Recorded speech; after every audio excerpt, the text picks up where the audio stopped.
section of the National Commerce. They're telling you the same thing. If this really goes ahead, it should be a stepping stone for other banks to do. And here's why. This is what happened. The bank announcing a 3-month payment holiday for small business owners in South Africa. Now, the move is aimed at softening the blow of the coronavirus pandemic on consumers. But there is a caveat, though. The small businesses will only be eligible if they have a turnover of no more than 20 million rand per year. Their business accounts must also be up to date. Good news if you were a student and you were a Standard Bank client. The bank has also approved a payment holiday from the 1st of April to the 30th of June for student loan customers who are studying full-time. Now, to what extent will banks go all the way to Tumelo and follow suit is another question. Cascovadia also mentioned the fact that, look, restrictive laws are disallowing banks to get together around one table and talk.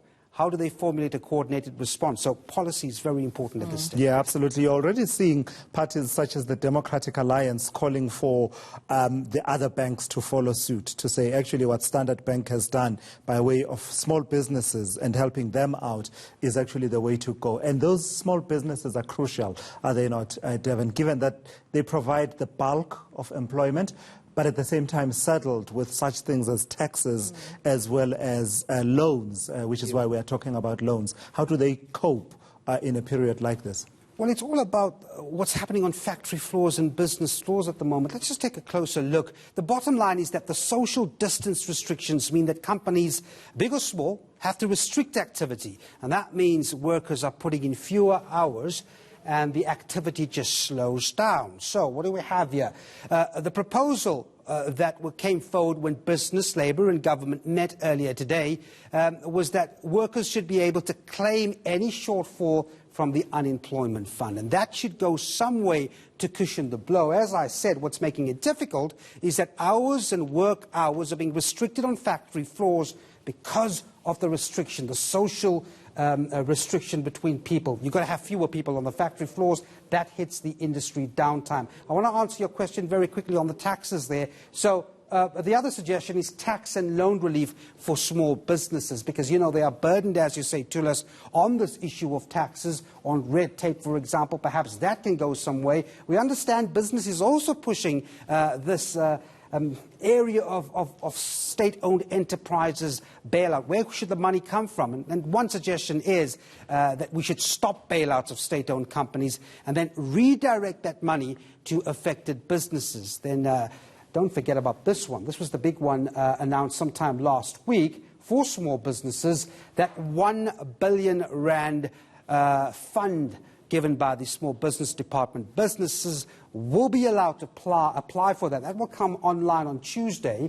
And what would it aim to do? Well, maybe perhaps provide soft loans, debt relief. That's where the money will be directed to. And then just capital for business growth, because that's a big thing for small businesses.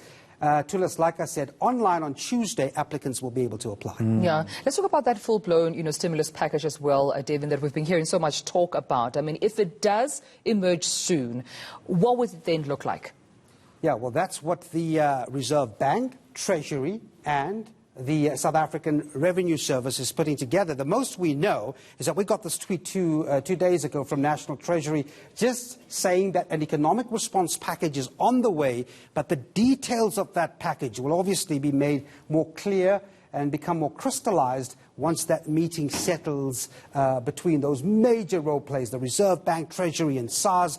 A tweet on Sunday showed officials from the Treasury, the central bank, in a picture just discussing the response to that outbreak. And then, of course, remember, in a series of tweets, I think it was March the 19th, the Treasury said provincial budgets will be refocused towards tackling the pandemic and that it will put together that economic response package. Sometime this week, guys, we'll probably have a clearer indication to that. But a stimulus, like other countries are doing internationally, is something that's crucial. Sure, absolutely. Devin, thank you so much for that. And I do see, while you were talking about SOEs, one of the other statements that came from the DA was actually calling for the liquidation of SAA to channel that money towards responding to COVID-19. It's safe to say that we are not in the same terrain we were in just some 4-6 weeks ago when the budget was delivered. A lot will have to change and change rapidly. It just means this new situation that we're in will constrain the debate. The debate becomes much more shorter now, doesn't it? Yeah. All right, Devin Murugan, thank you so much. He's watching all